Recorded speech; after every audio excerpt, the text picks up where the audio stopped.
গ্রাম বাংলায় অনেক জিনিস আছে যেগুলো অনেকে খায় না এবং অনেকে ঘৃণাও করে, কিন্তু পুষ্টিগুণে ভরপুর। আমি আপনাদের জন্য নিয়ে এসেছি পুকুরের ঝিনুকের মশলা ঝিনুক। এখানে একটা ঝিনুক আমি আগে ছাড়িয়ে নিয়েছি, একটা দেখানোর জন্য আমি একটা রেখেছিলাম।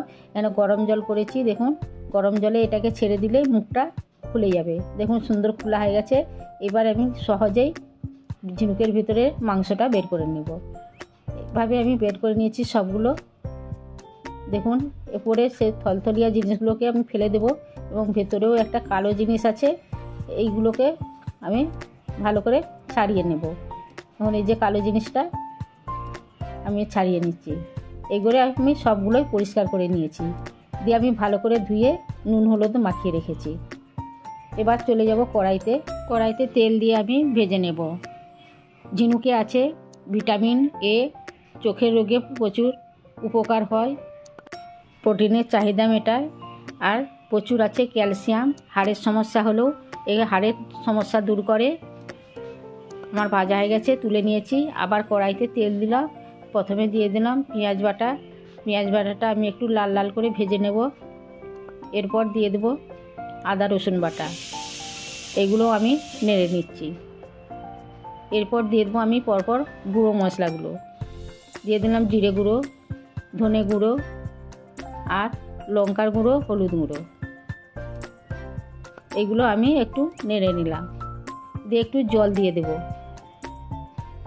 জল দিয়ে নেড়ে নিয়ে আমি দিয়ে দেবো টমেটো কুচি, আর টমেটো কুচিগুলো তাড়াতাড়ি গলার জন্য একটু লবণ দিয়ে দিলাম। ভিডিওটি শেষ পর্যন্ত দেখার জন্য অনুরোধ রইল, আর পুরাতন বন্ধুদের জন্য রইল ধন্যবাদ, আর নতুন বন্ধুদের সাবস্ক্রাইব করার জন্য অনুরোধ রইল। এবার আমি দিয়ে দিলাম ধনেপাতা, তারপর দিয়ে দিলাম ভেজে রাখা ঝিনুকগুলো, দিয়ে মশলার সঙ্গে ভালোভাবে কষে নিলাম। এই ঝিনুকটি রান্না করে খাবেন, মাংসের স্বাদকেও হার মানাবে। পুকুরের ঝিনুকগুলো একটু বড় বড় হয়, কিন্তু নদীর ঝিনুক খুব ছোট ছোট হয়। এবার আমি দিয়ে দেবো ওপর থেকে একটা কাঁচা লঙ্কা, ফ্লেভারটাও সুন্দর আসবে। দিয়ে আমি একটু নেড়ে চেড়ে সামান্য একটু জল দিয়ে দিলাম সেদ্ধ হওয়ার জন্য। অনেকে বলে আগে খুন্তি ধোয়ার জল দিলে খুব স্বাদ হয়, সেই জন্য আমি খুন্তি ধোয়ার জল দিয়ে দিলাম। দিয়ে আমি সিদ্ধ করতে দিয়ে দিলাম। একটু ফুটে উঠলেই নামিয়ে নেব। দেখুন আমার হয়েও গেছে। এবার একটি স্বাদ করার জন্য পাত্রে তুলে নিলাম। এইটি ভাতে খাবেন, অসাধারণ লাগে। আমার ভিডিওটি ভালো লাগলে লাইক করবেন। সুস্থ থাকুন, ভালো থাকুন।